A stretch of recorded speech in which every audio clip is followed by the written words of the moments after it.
Hello, everyone. Welcome to today's program. I'm your host, Todd Walters, your home sold guaranteed realty, sponsoring this session today. So we're going to get right at it. I want to introduce you to my very special guest. You should be able to see her right there, see her smiling face.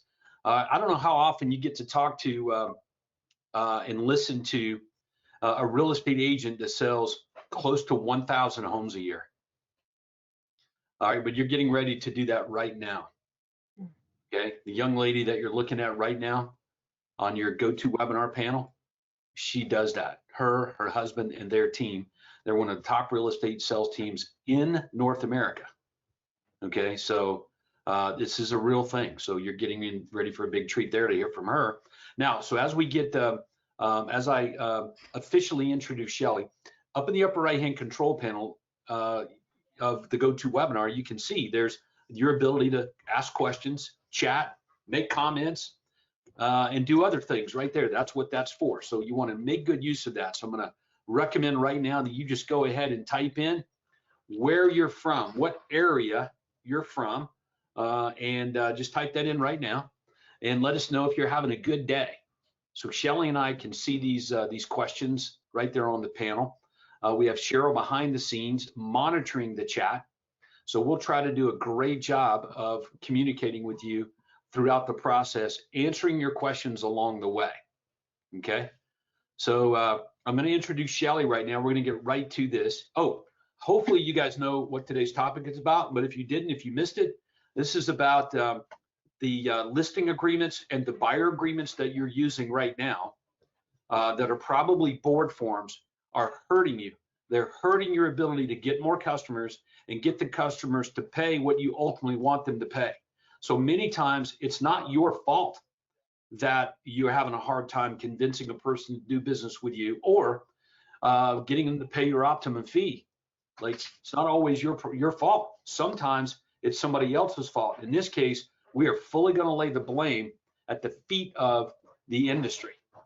Okay, so we're going to pick it up there, and I'm going to show you, we're going to prove to you today that the listing agreements and the buyer agreements that you're using at your real estate brokerages are poisonous to your ability to get more customers and get them to pay you what they want and buy into what you want them to do. All right, so you got two choices here. You can defend that position, or you can say, this sounds pretty curious. I'm talking to a guy that's done over 8,000 real estate transactions, over $1 billion in sales volume. And I'm talking to an agent right now in the trenches that's doing close to 1,000 home sales a year. Maybe they know something that I might not know.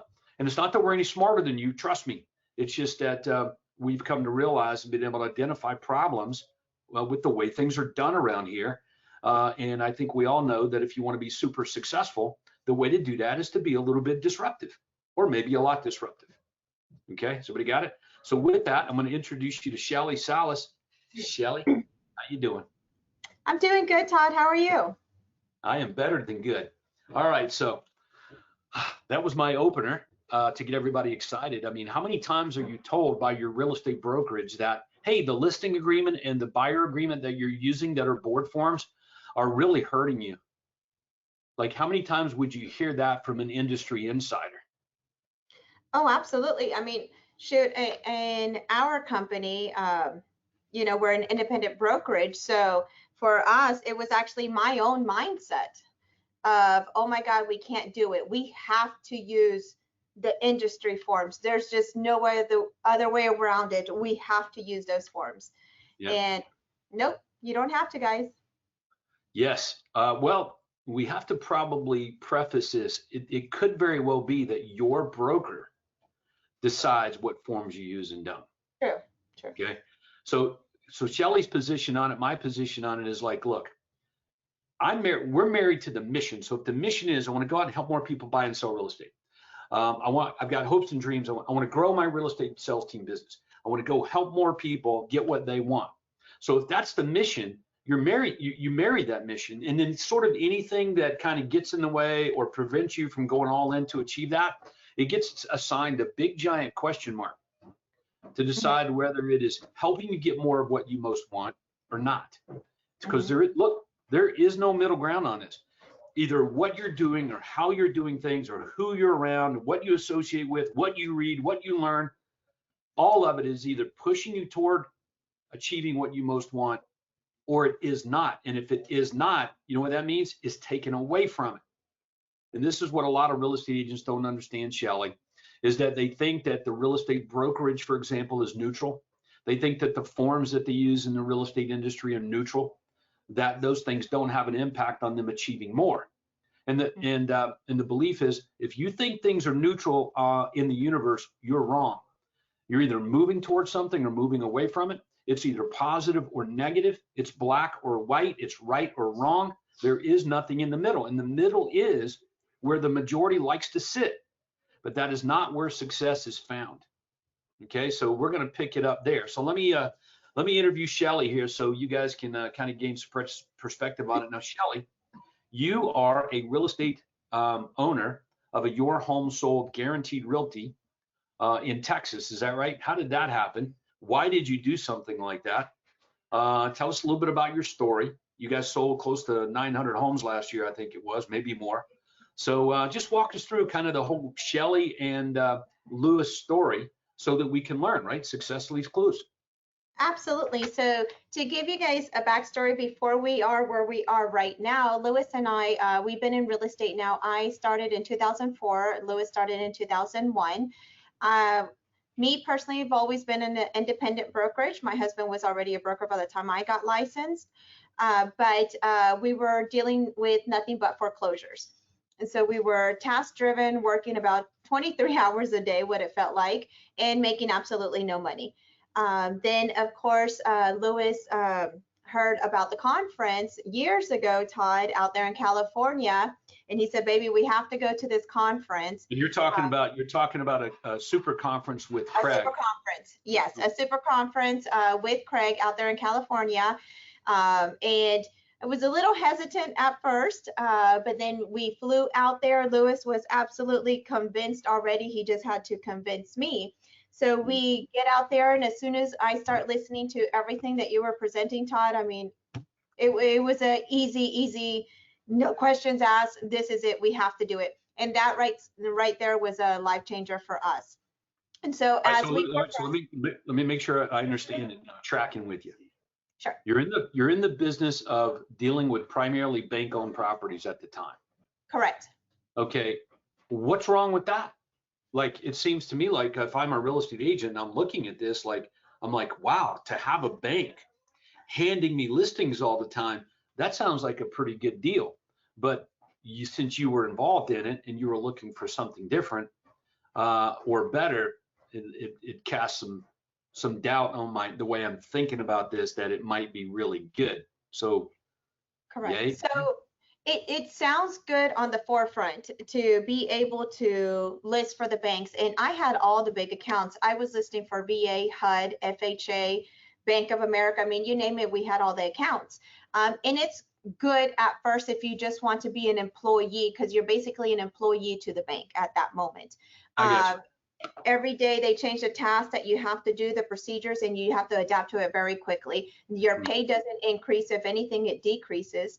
So you're working yourself to death, and there's no way for you to increase your pay. You're not a business owner. You're an employee to the bank, basically. Gotcha. Okay, that makes sense. All right. So in other words, on the surface, it looks like the foreclosure accounts are a big deal, but on the behind the scenes, the amount of energy, time, and money put into it versus what you're getting out of it, you're finding it difficult to make a profit. Correct. That is correct. Right. So then we joined Proctor, and of course that in itself was just a life-changing experience. So that was phenomenal. And as we grew and grew and grew and went up the ranks into titanium, and then found out when we started Your Home Sold Guarantee Realty, it was a no-brainer for us.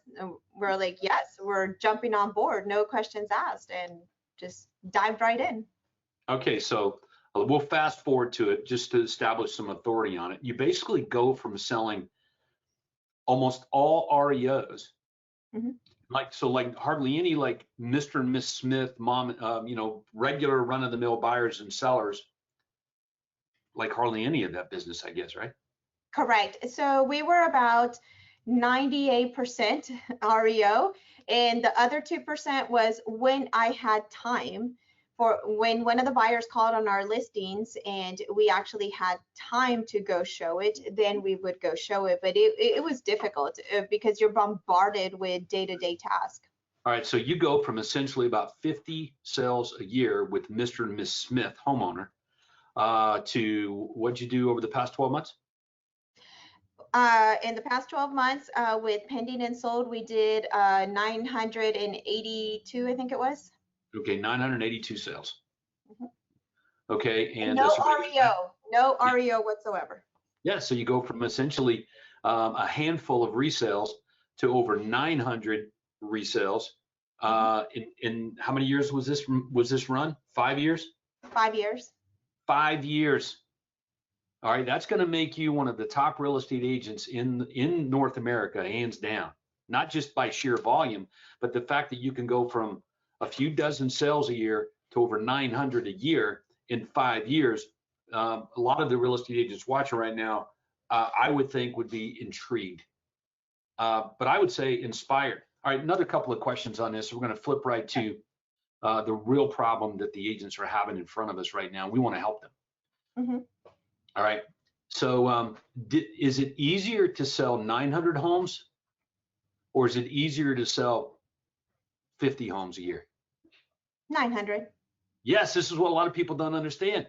They think that when they hear, oh my God, that person's doing 100 closings, 500, 1,000, like, oh my God, I'm struggling, so I hardly have time right now to come up for air on my 20 deals or my 40 deals or my 50 deals. I can't imagine. I would go insane.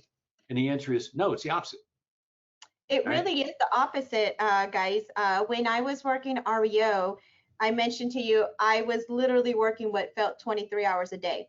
Now, I'm not on, I don't actually meet with buyers and sellers anymore. We have buyer agents on our team, we have listing agents on our team.